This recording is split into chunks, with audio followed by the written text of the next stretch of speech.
Good morning. Bonjour. We are gathering on the traditional territory of the Anishinaabe, the Haudenosaunee, and Huron-Wendat peoples. Today, we reaffirm our commitment to meaningful reconciliation and respectful partnership with Indigenous peoples. I am pleased to be here at 8 Wing Trenton alongside General Wayne Eyre, Chief of Defense Staff, and Lieutenant-General Alain Pelletier, Deputy Commander of NORAD. More than 6 decades ago, against the backdrop of the Cold War and the threat of a Soviet air attack, Canada and the United States established the world's only binational military command, NORAD. Le NORAD est chargé de la surveillance et de la défense de l'espace aérien nord-américain et par conséquent des flancs nord et ouest de l'OTAN. Recently, the Prime Minister and I visited NORAD headquarters in Colorado and saw firsthand the unparalleled collaboration between the Canadian Armed Forces and the American Armed Forces. Our military members work together, train together, and live together on both sides of the world's longest undefended border. Ensemble, ils s'assurent le bon fonctionnement de NORAD et la sécurité des populations de nos deux pays. NORAD has continually adapted and evolved in response to new threats. Today, we turn another page and begin NORAD's next chapter. As autocratic regimes threaten the rules-based international order that has protected us for decades, and as our competitors develop new technologies like hypersonic weapons and advanced cruise missiles, there is a pressing need to modernize Canada's NORAD capabilities.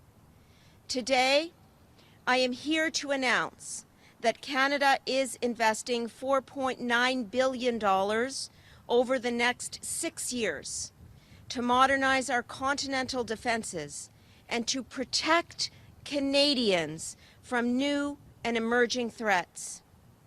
This is the most significant upgrade to NORAD from a Canadian perspective in almost 4 decades. Aujourd'hui, j'annonce que le Canada va investir 4,9 milliards de dollars sur une période de 6 ans afin de moderniser nos capacités de défense continentale pour protéger les Canadiens contre les menaces nouvelles et émergentes. C'est notre mise à niveau la plus importante depuis près de 4 décennies. Les capacités intégrées de nos adversaires potentiels, combinées aux effets des changements climatiques, signifient que le Canada ne peut pas compter uniquement sur sa géographie pour nous protéger. Il est plus important que jamais de veiller à ce que les membres des forces armées canadiennes disposent des outils dont ils ont besoin pour assurer notre sécurité et notre souveraineté. This plan will deliver modern, state-of-the-art equipment for our Canadian Armed Forces, who put their lives on the line each and every day to ensure the security and the sovereignty of our country. It will create tremendous opportunities for Canadian industry and will ensure that Indigenous-owned businesses benefit from these investments throughout the supply chain. In addition to these immediate investments, this plan is funded for the long term. This plan has a total value of approximately $40 billion over the next 20 years, and it will deliver new capabilities to protect Canadians for generations to come. En plus de ces investissements immédiats, ce plan est chiffré pour le long terme aussi. est évalué à environ 40 milliards de dollars sur les 20 prochaines années. Et ce plan va livrer de nouvelles capacités de défense pour protéger les Canadiens pour les générations à venir.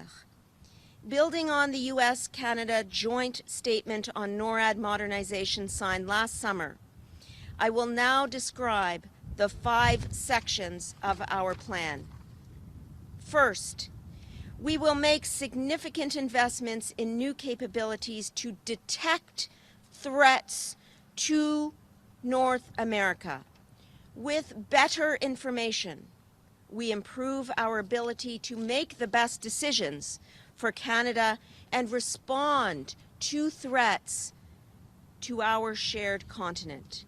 In close coordination with the United States, we will establish the backbone of a brand new Northern Approaches surveillance system to enhance surveillance and early warning threats to our continent. Most notably, this will include 3 initiatives: an Arctic over-the-horizon radar system to provide early warning radar coverage and threat tracking from the Canada-US border to the Arctic Circle. A polar over-the-horizon radar system to provide early warning radar coverage over and beyond the northernmost approaches to North America, including the Canadian Arctic archipelago. And a new system called Crossbow, a network of sensors with classified capabilities distributed across northern Canada as another layer of detection.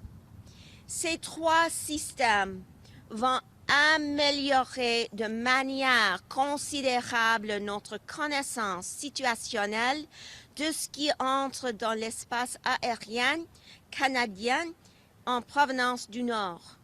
L'élément central actuel de surveillance du NORAD, le système d'alerte du Nord, sera maintenu jusqu'à ce que ces nouveaux systèmes soient en place.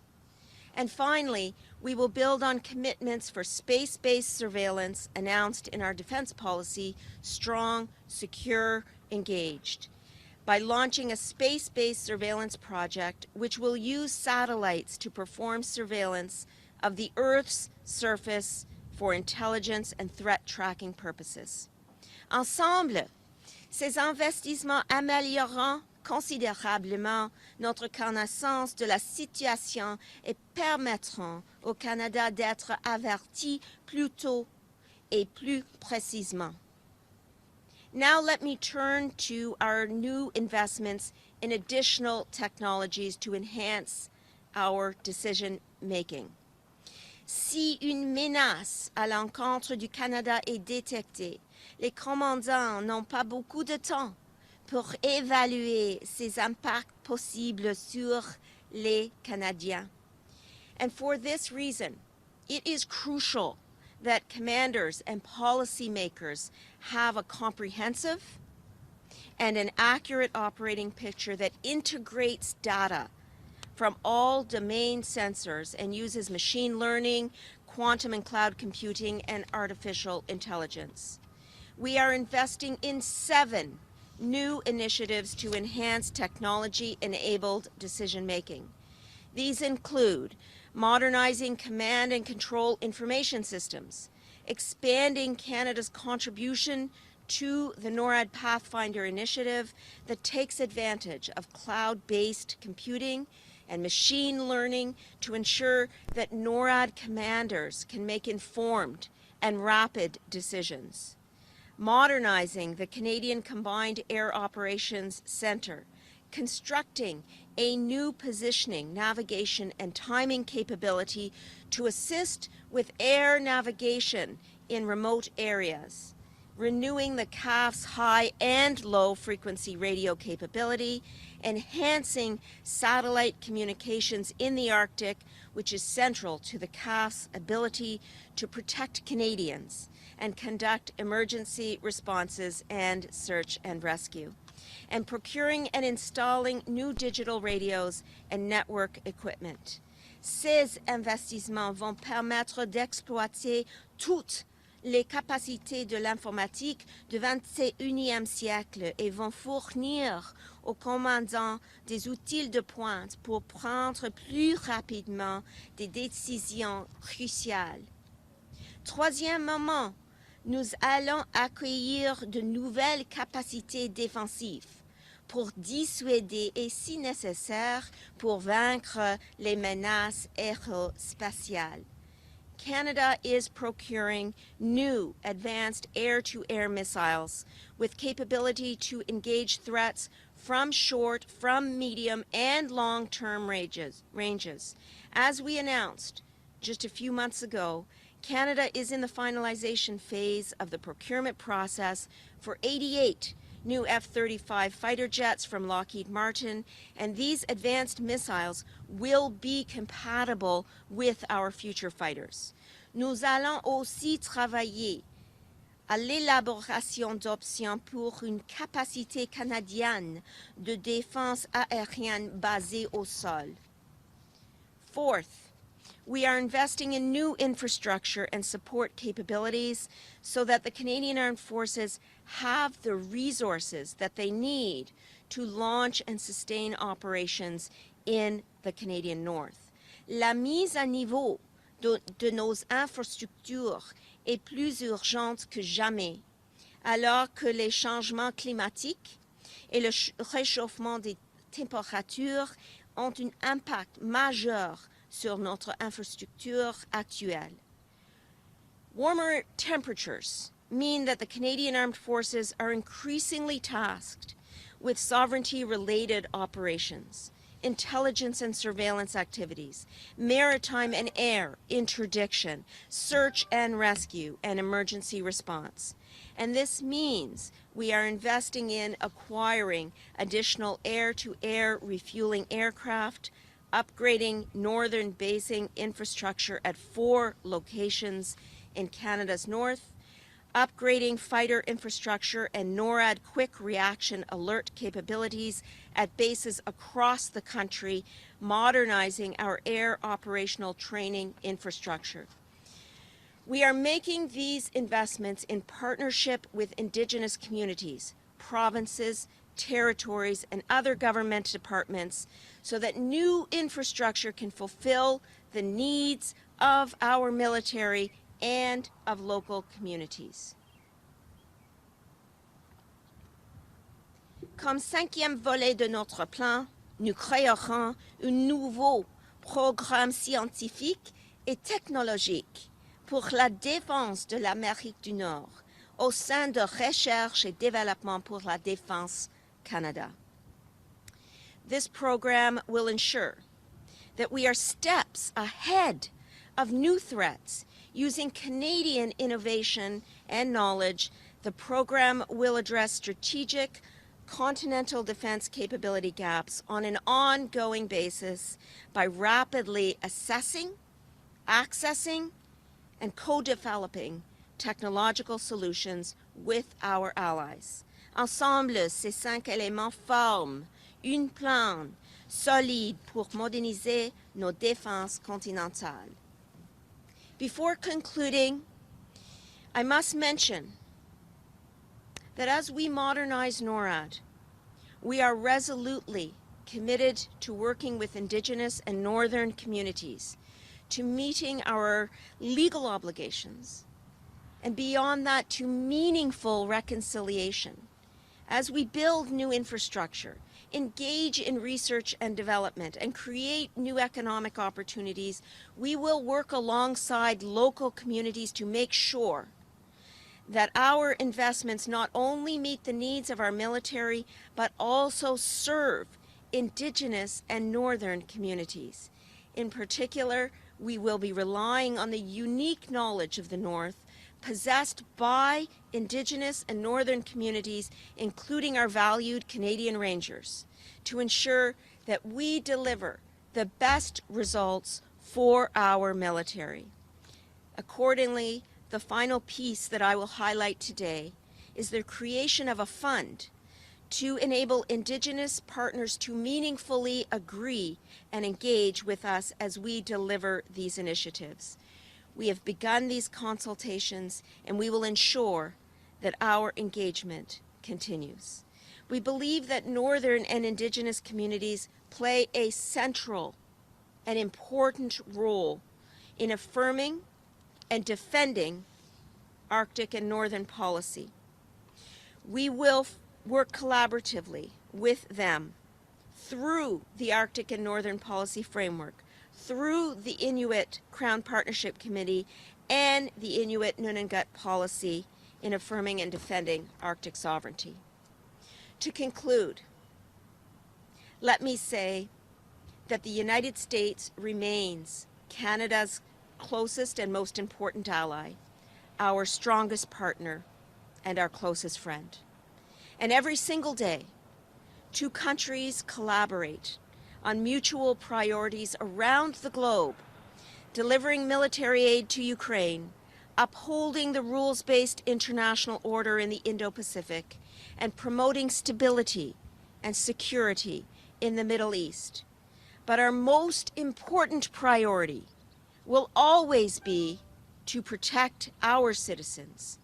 In 2017, our government presented a defense policy, strong, secure, engaged, that raises our defense spending by 70% after years of underinvestment. Through Budget 2022, we are investing $8 billion in additional defense spending. Le plan d'aujourd'hui apporte d'importantes améliorations à nos défenses continentales et il va s'assurer que les forces armées canadiennes disposent des outils dont elles ont besoin pour protéger les Canadiens contre toute menace. And through our upcoming defense policy update, we will further review the resources, roles, and responsibilities of the Canadian Armed Forces to reflect our changing world. There is much to do, and there is no time to waste. Et j'ai hâte de poursuivre cette importante mission. Thank you. Merci, Miigwech. Je voudrais répondre à vos questions, si vous voulez. Thank you, Minister. We'll now start the question and answer period, starting with journalists who are here with us today. First question.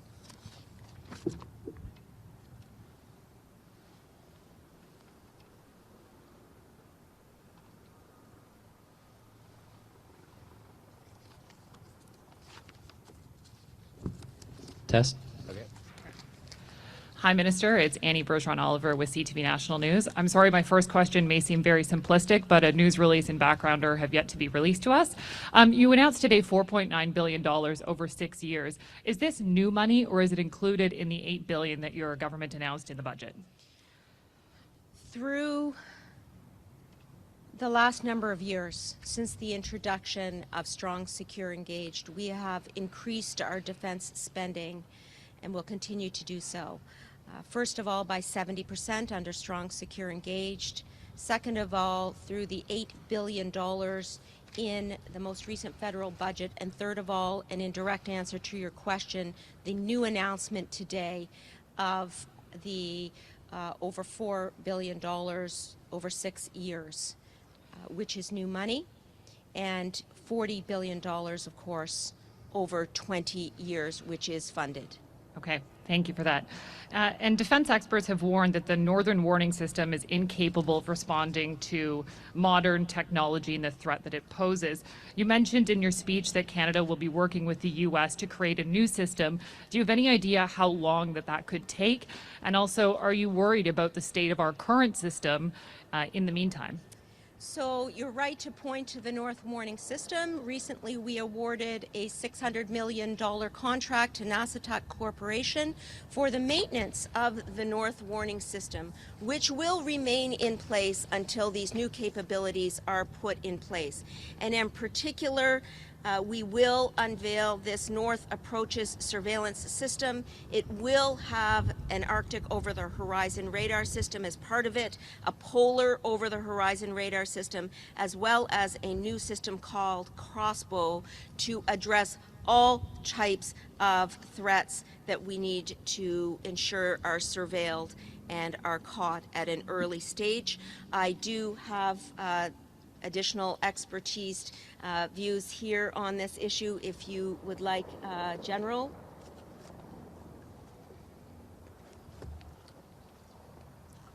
No, thanks for the question, and thanks, Minister. So this is all about sequencing, and the new project, the new system that's coming in is actually a layered system with the various capabilities that the Minister mentioned, but also including the surveillance from space, which is an important aspect from this as well. If you have more detailed technical questions on this, I could turn to General Pelletier. Anything you want to add? I'll just add. So thank you for the question to address specifically with regard to the current threat and evolving threat, which remains a concern for General Wayne Eyre, the commander of NORAD, and I, and the member of NORADs that are serving our nations on a daily basis. The current and evolving threat, especially as it relates to the cruise missiles and the advanced cruise missiles fielded by our competitors, remains a concern in terms of our ability to detect and to provide timely warning to governments and leadership of both nations. So therefore, that's why the over-the-horizon radar and the layer system that General Eyre mentioned are needed in order to actually replace the note warning system. In the interim, the note warning system will continue to be maintained in order to actually provide that limited threat warning that it has been providing for the last decade. Thank you. L'explication en français aussi, s'il vous plaît. Oui, très bien. Alors, évidemment que le général Wayne Eyre, de même que moi-même, en tant que le leadership du NORAD, de même que les membres qui travaillent au sein du NORAD pour la défense des deux nations de manière journalière, nous demeurons concernés par l'évolution de la menace, principalement l'évolution de la menace qui est présentée par les missiles de croisière, qui sont en développement et qui sont présentement dans l'inventaire de nos compétiteurs. Et c'est pourquoi, justement, la mise en place d'un système trans-horizon, pour utiliser une traduction de base, le système trans-horizon ou le Over-the-Horizon Radar, va nous permettre cette détection, non seulement au niveau du cadran du Nord, mais aussi de la provenance qui peuvent provenir de l'Atlantique ou du Pacifique. Mais en attendant la mise en place de ce système, nous allons continuer à maintenir le système d'avertissement, le North Warning System dans le Nord, afin d'assurer la détection. Je crois qu'il est important de mentionner qu'on ne commence pas maintenant le travail sur le radar trans-horizon. Il y a déjà eu plus que 5 ans de recherche entre l'équipe de recherche nationale ici au Canada, de même que les laboratoires de recherche aux États-Unis. Une recherche qui a été élaborée en collaboration entre les deux pays afin de faire avancer la technologie reliée au radar trans-horizon. Je pense que c'est important de le mentionner en anglais. Over-the-horizon radar is not a new thing. It has been a capability that has been fielded. However, we're looking at the next generation of over-the-horizon radar, a capability and that has been advanced through the collaborative work of both the RDC in Canada and the research lab in the U.S. Over the last 5 years. So we're almost at the point where we can actually field capabilities in replacement of the note warning system. Thank you. Next question, question. Morning, Evan Dyer, CBC News. I'm just wondering about the new generation of missiles, hypersonic cruise missiles, hypersonic glide missiles, but also submarine-launched missiles. Those don't necessarily have to come over the pole. They can come from off the eastern seaboard of the Pacific, all kinds of directions. How does Canada intend to deal with those kinds of threats? Okay, thank you, Evan. And once again, I'll start off and then hand it over to the generals. As our threats evolve, so must our defensive capabilities. And what we aim to do with this announcement today is to ensure that we across the board are engaging in the most significant and relevant upgrade to Canadian NORAD capabilities in almost 4 decades.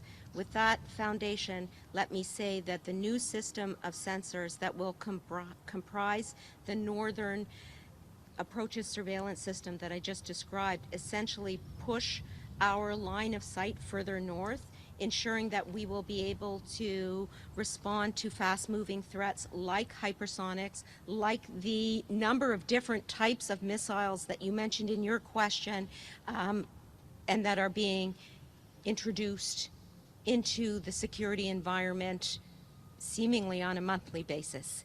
And the idea behind our approach here is to take a very broad-based brush and say that we need to understand that missile defense has to be integrated. We have to understand that hypersonics, cruise missiles, and other types of new technologies in missiles are able to be responded to by our new Northern Approaches Surveillance System. So it's an integrated approach that we are taking in this announcement today, and I will ask General Eyre if he has anything to add. Hey, Evan, I'll make 2 points on your question. One, you're absolutely right. We have to take a 360-degree view of the threat. So for Canada, we're focused on 10 to 2 o'clock, and that's why it's so important we're integrated with the U.S. as they cover the other avenues of approach. Secondly, we're seeing technology advance so fast. That's why the R&D component of this package is super important, because we're going to have to watch the pacing threats that are out there to be able to ensure that our defenses keep a pace. Data, anything you want to add on this one? Maybe. Yep. Thanks. Yeah. Chief. All right. To add, since 1958, NORAD has had the mission of aerospace warning, which speaks specifically of the threat warning and attack assessment responsibility that General Wayne Eyre and I deliver on a daily basis to leadership of both nations. So we're acutely aware of the evolving threat that you talked about across the spectrum, specifically, though, of cruise missiles that can be launched from submarines, from surface vessels, from long-range aviations, or from the ground as well.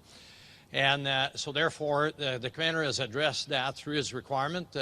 He addressed specifically the warning aspect through his domain awareness requirements. And his domain awareness is not only specific to the air domain, it also englobes the maritime domain awareness as well, so that which is also part of our mission. And I can say that obviously the announcement today focused on the pretty much at 10 to 2 o'clock, as the chief mentioned. But the Americans, the U.S., have actually announced as part of their budget of 23 to 25, I guess, funding or the intention to actually fund 4 additional over-the-horizon radar, which actually will provide warning across the Atlantic, across the Pacific, and to our southern approach, really bringing the domain awareness, the air domain awareness, to pretty much a 360 degrees coverage. Could you just explain that in French too, the part about the 360? OK, c'est bon. Ça fait que, étant donné, je pratique mon français, ce qui est bien, étant donné la mission NORAD d'avertissement au niveau du domaine aérien, on a une mission qui est spécifique, qui est l'avertissement aux 2 gouvernements par rapport à l'avertissement de menaces pouvant venir sur le continent. Puis donc, étant donné cette mission, on est très au courant justement de la menace qui évolue. Cette menace, principalement celle au niveau des missiles de croisière qui peuvent être délivrés autant du côté maritime, c'est-à-dire sous la surface, à la surface, de même que par l'aviation à longue portée de nos compétiteurs et à partir de systèmes basés au sol. Tous ces éléments-là sont des éléments qui font qu'on regarde l'évolution de cette menace-là puis comment est-ce qu'on va contrer. On a mentionné ici la mise en place du financement pour le radar transhorizon qui va avoir une vision sur l'intérieur du Canada, de même que passer que l'archipel canadien de l'Arctique et au-delà de cette distance-là. Mais les Américains ont aussi annoncé une intention de financer jusqu'à 4 radars trans-horizon qui vont couvrir l'Atlantique, le Pacifique, de même que l'approche sud, nous donnant presque une couverture de 360 degrés. Merci beaucoup. And also, obviously, one of the purposes of early warning is retaliation. Another one is to give people time to take whatever shelter they can. Are you looking also, though, in the long term, at intercepting these new forms of missiles? And are you also thinking, given the new circumstances we live in, of going back to the time when Canada was focused on civil defense, building bunkers, you know, teaching kids to hide under desks, those days? Are we going to be seeing any of that coming back? You are right, Evan, that the threat environment has changed and has required us in devising and developing this new chapter in continental defense to address the fact that the world changed on February 24th. And in particular, we aren't just seeing the renewed threat from a military perspective, but from a climate change perspective, from an economic perspective, the threat environment has changed. And so what is very useful about your question is that you're pointing to the need for us as a government to ensure that we are addressing this new threat environment, which we are exactly doing. In terms of the threats themselves, I will say much of the discussion focuses on the Arctic and the proximity of Russia to Canada's northern reaches, as well as the Northwest Passage and the traversing of ships through that passage for research and other purposes. And I will just say at a high level that in terms of missiles, in terms of infrastructure that has a very large component in this new chapter, what we are doing is ensuring that we remain steadfast in defending Canada's sovereignty and peoples of the North and defending our national interests. And this significant upgrade to NORAD will include addressing threats that we continue to identify and threats that we have already identified. So this is not the end. This is actually the beginning and continuation of an analysis about the threat environment that we will continue to have. And as you know, we do have an ongoing defense update from a policy perspective that we will continue to work on, and we will take into account the issues and others that you raised in your question. I'll ask General Eyre if he'd like to respond to any of that. No, thanks, Minister. And Evan, I'll just add that your question speaks to the need for our understanding of deterrence in a Canadian context. So as the Minister said, with the defense policy update, I believe deterrence has a place in that defense policy update. We have deterrence by punishment, which working with our allies would be extremely important, and we also have deterrence by denial, so not allowing potential enemies to achieve their aims. Part of that is the ability to intercept, and some of the announcements, some of the capabilities, such as the air-to-air missiles, are going to be able to do that, especially with the low cross-section cruise missiles. But the other piece is denial by resilience, national resilience, and that's the other piece you talked to. So we're going to have to explore that more as part of our policy update. Next question. Hi, Minister. Mercedes Stevenson, Global News. I just wanted to revisit the missile defense question. In 2005, a Liberal government said no to ballistic missile defense, and that resulted in Canada being removed from the decision about shoot-downs of missiles, including over our own territory. You're now looking at an opening and an opportunity to potentially be involved in the next generation of missile defense and the interception of air-breathing threats, which is directly part of NORAD's mission. If we're talking about defending critical infrastructure, which is what the NORAD commander has identified, how much time do you think your government has to make a decision like that before we're cut out of any evolving system? Well, thank you, Mercedes, for the question. I will say first and foremost that we have to remember that the way of thinking of the future in terms of missile defense is on an integrated basis. When the Prime Minister and I were in Colorado recently, the discussion largely focused on ensuring that we are, from an integrated perspective, able to respond with our capabilities. And so you see in my response earlier that that's what we are very much focused on in terms of being able to respond in an integrated way to a number of different types of threats, including cruise missiles, hypersonics, etc. Your question touched on BMD. I will say that Canada's position with respect to participation in the American ballistic missile defense system has not changed. The reality is that we will continue to look at this policy going forward. We will engage in constant analysis of the policy to ensure that Canada has a proper response to missile threats across the board. And I'll ask General Eyre if he has anything to add. Hey, Mercedes, the concept of a stovepipe standalone ballistic missile defense is increasingly irrelevant. And what we're looking at now, and what our allies have looked at, is what's called IAMD, or Integrated Air and Missile Defense. In any system, any air and missile defense system, you've got three subsystems. You've got sensors, you've got a defeat mechanism, and you've got command and control. The sensors are increasingly networked for the variety of different threats: hypersonics, cruise missiles, bombers, ballistic missiles. The defeat mechanism, whether it is an interceptor or even think cyber, left of launch or right of launch. And then the command and control. So all of that is increasingly integrated. So to artificially have BMD in there is becoming more and more irrelevant.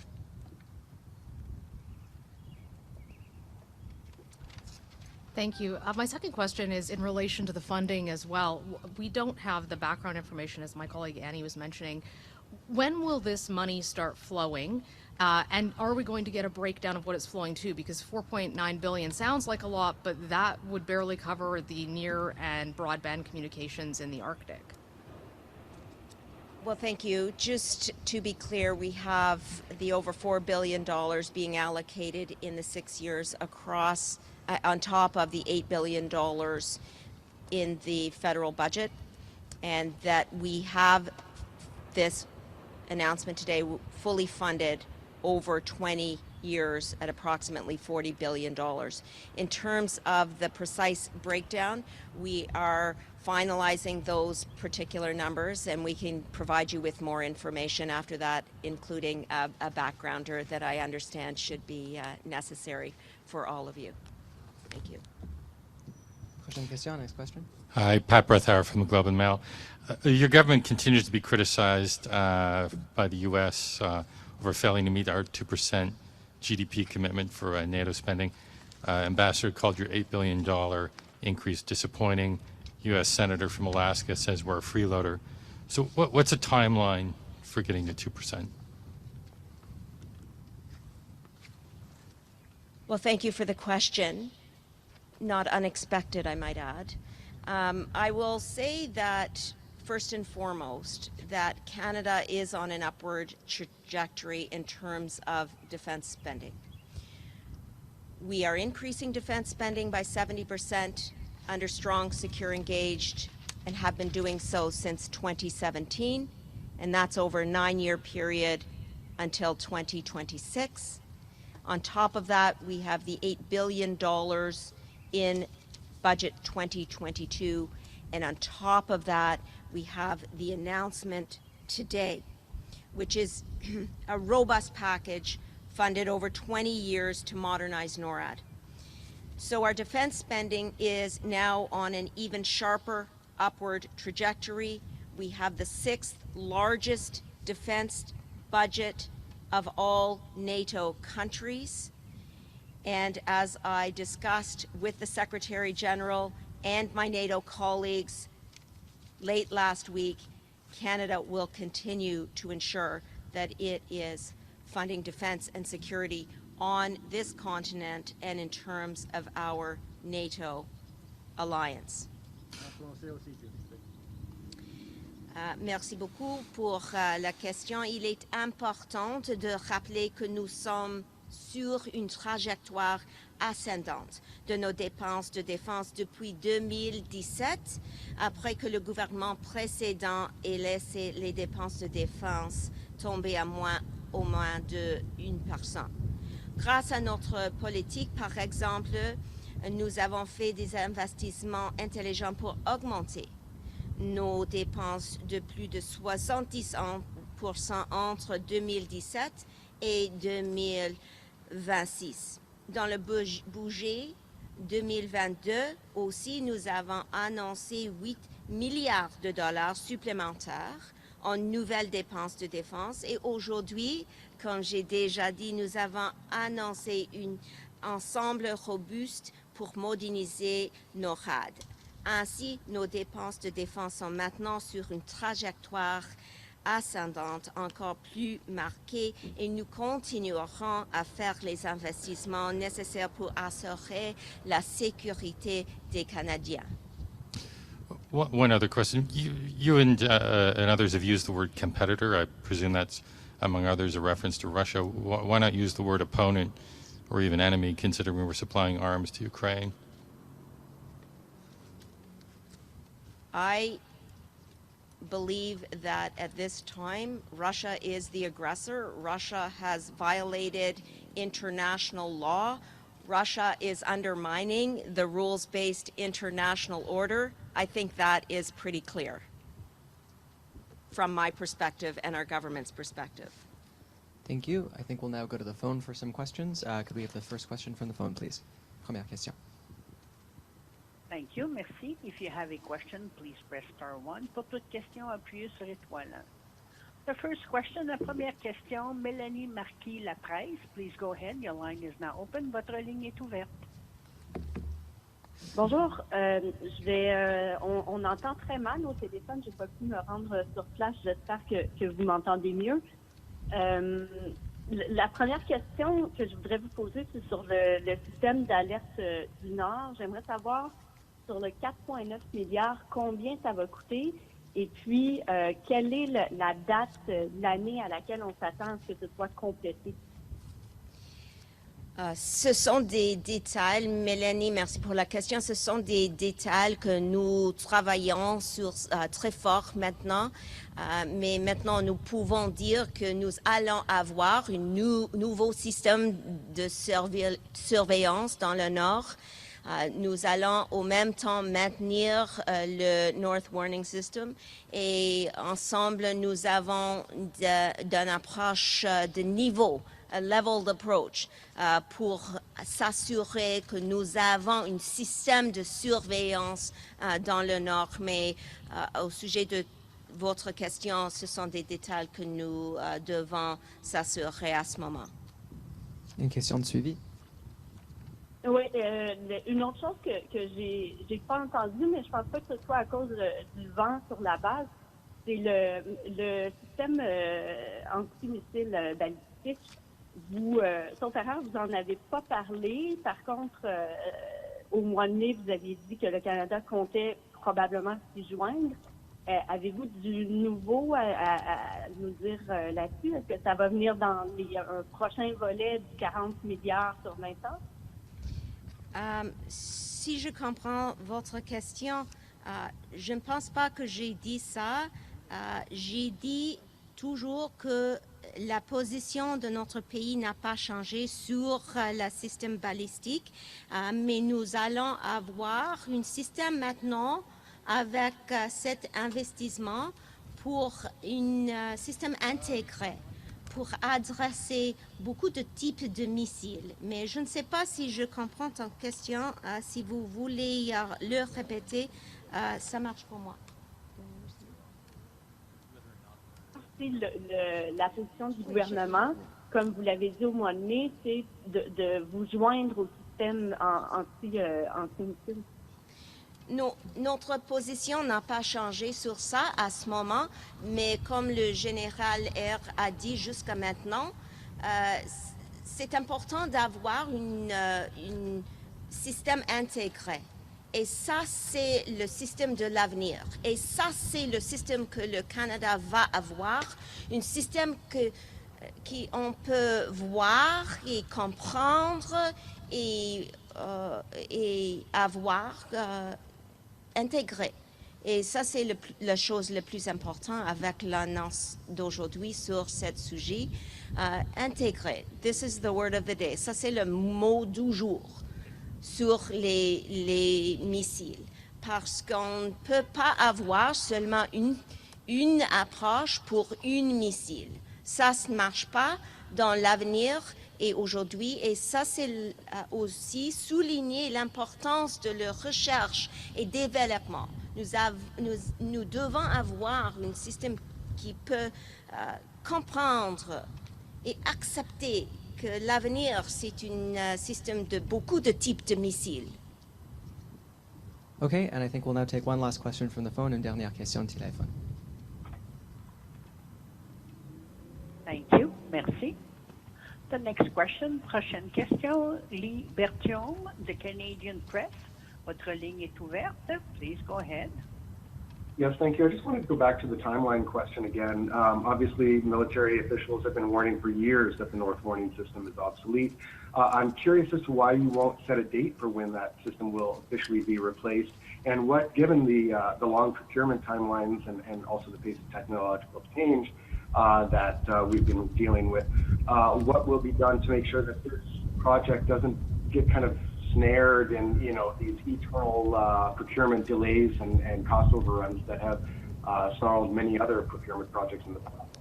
Okay, let's just take a step back and understand that the North Warning System was constructed between 1986 and 1992. So, vous avez raison. You are well placed in asking the question about whether radar capabilities are becoming obsolete. There's no question that the radar capabilities under the North Warning System are challenged by modern weapons technology. After 30 years or so in operation, it is time for us to begin to invest in a modern system in order to respond to emerging threats, some of which I've outlined today.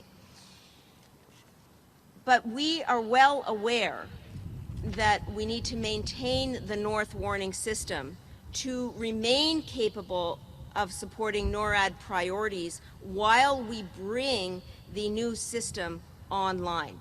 And so that's exactly what we will do. This January, we awarded a contract of almost $600 million to the Inuit-owned Nassautuck Corporation to operate and to maintain the North Warning System until its replacement comes online. As we have more information about the precise timing of the changeover from one system to another, we will make that clear. At this point, what we are introducing is the fact that we will be moving to a new surveillance system, and until that time, the North Warning System will remain in place and will be operated and maintained in place. Part of that will come with the assistance of the Nassautuck Corporation. Thank you. Thank you. And a follow-up, Lee? And as a follow-up, yes, thank you. I mean, this is $40 billion over the next 20 years. This is a significant chunk of change to be spent on something that essentially many Canadians will never see, and if it works, we won't even need it. What would you say to those who say, you know what, this is not needed, and the government can't even afford this at this point? You know, given the debts that we're facing and things like that, this money would be better spent on other things. What would you say to those people who say this is not what we should be doing? So I understand that point of view, and I will say, however, that the economic benefits that Canadians are going to see through the addition of tens of thousands of Canadian jobs, adding billions to our GDP per year, will make a difference in the economic lives of Canadians. This is not something that is only going to begin in 20 years. this is something that is going to begin from a number of perspectives: detection, surveillance, infrastructure, to name a few. And all of these capabilities, as they come online, will mean additional jobs for Canadians and a contribution to the growth of the gross domestic product of our country. And so, from a needs perspective, I'll make that first point. The second point I will make relates to the changing threat environment that we have continually seen from a military perspective, from an economic perspective, and from a climate change perspective. And the reality is that our task as a government is to protect the lives of Canadians. And in order to do that, we need to have modernized systems in place. We need to meaningfully contribute to NORAD and continental defense writ large. And so our announcement today does just that. It ensures going forward the resourcing of the Canadian Armed Forces and the broader protection of the Canadian public in the face of a changing threat environment. And finally, Lee, on your point in the previous question relating to procurement difficulties, I know that that is a narrative that many espouse. I will say that our government has made significant steps in contracting and in getting procurements out the door. I note as an example 3 Arctic offshore patrol ships in the water of 6. I note, for example, the contracting phase for the F-35s, 88 future fighter jets being in the final phase. I note, for example, the cameras for drones that our government turned around a contract for within days to supply cameras to Ukrainian armed forces fighting on the front lines and needing them for their drones. So I would simply push back a little in terms of procurement progress that our government will continue to make. Yes, there is more work to do with my Deputy Minister, Bill Matthews, with the Chief of Defence Staff, General Eyre. We will continue to work on making procurement more efficient and more effective. Thank you. Thank you very much, everyone. This is what ends today's press conference. Merci beaucoup tout le monde. Bon après-midi. Thanks, everyone.